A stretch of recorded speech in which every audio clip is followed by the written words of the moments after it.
चने की दाल से यह 3 कार्य करना बिल्कुल ना भूलें। इस 3 कार्य को करते ही जल्द ही आपकी कामना पूर्ण हो जाती है। 99% लोग करते हैं यह गलती, जिसकी वजह से मनोकामना पूर्ण नहीं हो पाती है। आइए देखते हैं। ओम ग्राम ग्रीम ग्रोम सह गुरुवे नमः। नमस्कार दोस्तों, आज के इस वीडियो में हम बात करने वाले हैं बृहस्पतिवार के दिन किए जाने वाले पूजा की विधि के बारे में। सही विधि से की गई पूजा पाठ से मनुष्य को अनंत लाभ की प्राप्ति होती है और सभी मनोकामनाएं पूर्ण होती हैं। बृहस्पतिवार के दिन किए जाने वाले व्रत की पूजा की विधि क्या होगी और किस समय हमें यह पूजा करना चाहिए जिससे हमें संपूर्ण लाभ की प्राप्ति हो, वह सभी आज के इस वीडियो में हम जानेंगे। आइए वीडियो को हम स्टार्ट कर लेते हैं। नमस्कार दोस्तों, कैसे हैं आप सभी। उम्मीद करती हूँ आप सभी स्वस्थ होंगे, सुरक्षित होंगे और आप सभी के उत्तम भविष्य की कामना करते हुए आज का ये वीडियो स्टार्ट करती हूँ। किसी भी व्यक्ति की कुंडली में यदि गुरु ग्रह से जुड़े हुए दोष होते हैं, यानी कि गुरु ग्रह कमजोर होता है, तब व्यक्ति को विभिन्न प्रकार की परेशानियों का सामना करना पड़ता है। धन की हानि होती है, भाग्य साथ नहीं देता है, विवाह में बाधाएं उत्पन्न होती है, शिक्षा तथा कैरियर में भी बाधा उत्पन्न होती है, हर कार्यों में रुकावट व्यक्ति को महसूस होने लगती है, पेट से जुड़ी भी अनेक प्रकार की समस्याएं हो जाती हैं। व्यक्ति को गुरुवार के दिन इसलिए पूजा पाठ अवश्य ही करना चाहिए, जिससे हमारी कुंडली में गुरु ग्रह मजबूत हो जाए और गुरु ग्रह के मजबूत होने से व्यक्ति को संपूर्ण लाभ की प्राप्ति होती है, जीवन में सुख समृद्धि की प्राप्ति होती है, विवाह बहुत ही मजबूत होता है और उसमें स्नेह बना रहता है, जीवन में तरक्की होती है। और यदि शादीशुदा स्त्री यानी कि जो महिला पहले से ही विवाह के बंधन में है, उनका रिश्ता बहुत ही प्रगाढ़ होता है, भरपूर भाग्य का साथ मिलता है, पति की भी उन्नति और तरक्की होती है। इसलिए गुरुवार का व्रत और पूजन अवश्य ही करना चाहिए। आइए अब गुरुवार के पूजन की विधि को हम देख लेते हैं। लकड़ी के एक पाटे या फिर चौकी पर हम भगवान बृहस्पति देव की प्रतिमा या फिर मूर्ति को स्थापित करेंगे। साथ ही साथ उस पर हम भगवान श्री गणेश को भी स्थापित करेंगे। यदि भगवान श्री गणेश की प्रतिमा ना हो तब सुपारी को भी स्थापित कर सकते हैं, जैसा कि मैंने सुपारी को स्थापित किया है, लेकिन सुपारी पे मौली का धागा अवश्य ही लपेट दें, इस बात का ध्यान रखें। सबसे पहले हम स्नान का भाव कराते हुए स्नान कराएंगे और भगवान श्री गणेश का प्रथम पूजन करेंगे।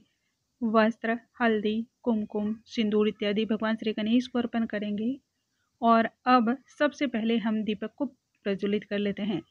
दीपक प्रज्वलित करने के लिए हम नीचे फूलों का आसन लगाएंगे। शुभम करोति कल्याणम आरोग्यम धन संपदाम शत्रु बुद्धि विनाशाय दीपम ज्योति नमोस्तुते। इस प्रकार से दीपक को हम प्रणाम करेंगे और उसमें भी हम तिलक लगा लेंगे। दीपक में सभी देवी देवताओं का आवाहन करेंगे। इसके साथ ही साथ अब मौली के धागे को वस्त्र स्वरूप में हम भगवान बृहस्पति देव को अर्पण करेंगे। यदि आपके पास पीले वस्त्र हों तो आप उन्हें भी पूजा में अर्पण कर सकते हैं। बहुत सारे लोग धोती या फिर गमछे इत्यादि का भी उपयोग करते हैं। भगवान बृहस्पति देव को पीला चंदन तथा हल्दी का तिलक लगा लेंगे। पूजा करते समय एक लोटे में जल भर करके अवश्य ही रखना चाहिए, यह बात को गांठ बांध लें।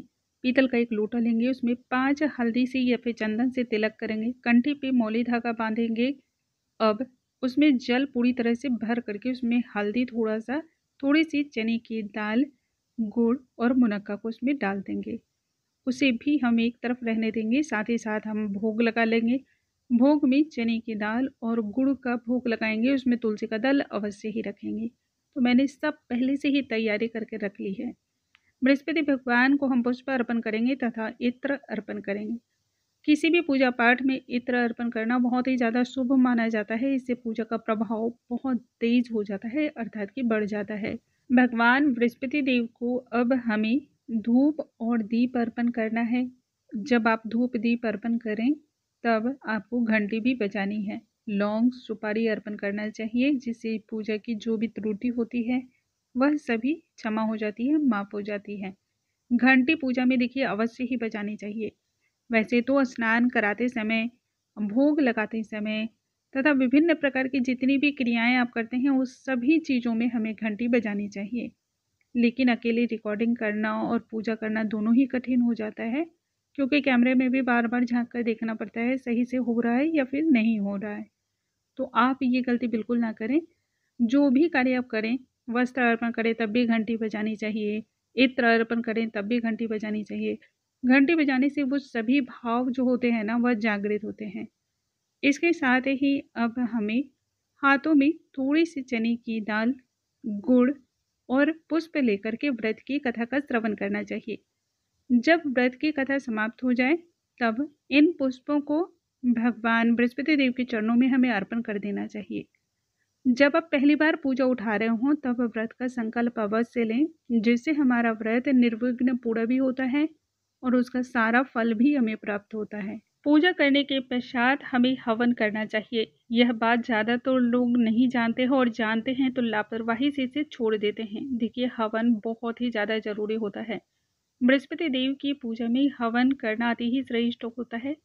हवन के माध्यम से हम जो भी चीज़ें अर्पण करते हैं वह जल्द ही भगवान तक पहुंचती है। सबसे पहले हवन कुंड का हम पूजन कर लेंगे, तो तिलक पुष्प इत्यादि अर्पण करेंगे। इसके पश्चात चने की दाल और मुनक्का, गुड़ ये सभी डाल करके हम हवन करेंगे। हवन करने के लिए मंत्र स्क्रीन पर आ रहे हैं, आप इसके माध्यम से ही हवन करें। हवन 5, 7, 11, 21, 51, 108 की संख्या में किए जा सकते हैं। यह आपकी सामर्थ्य पर है। हवन करने के पश्चात आपकी जो भी पूजा होती है उसे लगभग पूर्ण माना जाता है। अब इसके बाद हम जल का इस प्रकार से 3 बार आचमनी करते हैं। इसे निराजन भी बहुत लोग कहते हैं। तो अब ये करने के पश्चात आपको आरती करनी है। आरती आप दीपक से भी कर सकते हैं और कपूर से भी कर सकते हैं।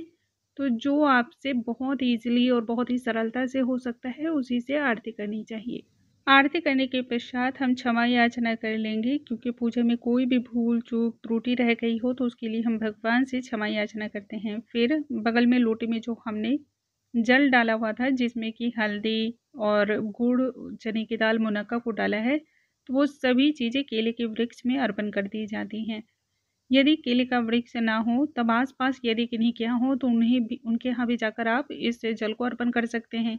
और यह भी यदि संभव ना हो तब बृहस्पतिवार का या बृहस्पति भगवान का ध्यान करते हुए तुलसी के पौधे में भी आप ये जल अर्पण कर सकते हैं। केले के वृक्ष में हमें कलावा लपेटना चाहिए, साथ ही साथ हल्दी और पीले चंदन का तिलक करना चाहिए। धूप दीप अर्पण करें और फिर भगवान बृहस्पति देव का ध्यान करते हुए अपनी मनोकामना बोलते हुए पूर्ण होने की कामना रखें। सच्ची श्रद्धा और विश्वास के साथ की गई पूजा जल्द ही फलित होती है और बहुत जल्द जो है ना इसके परिणाम आपको दिखाई देते हैं।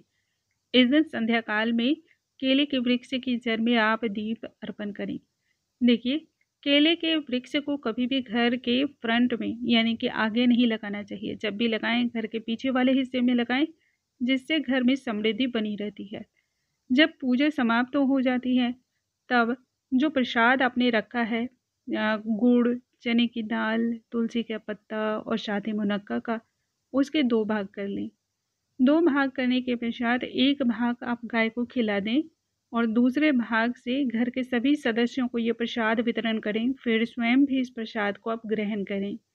भगवान बृहस्पति देव का जयकारा लगाते हुए प्रसाद को ग्रहण करने से इच्छाएं पूर्ण होती हैं, जीवन में सुख समृद्धि की प्राप्ति होती है, रुके हुए कार्य बनने लगते हैं तथा अथाह धन और संपदा की प्राप्ति होती है।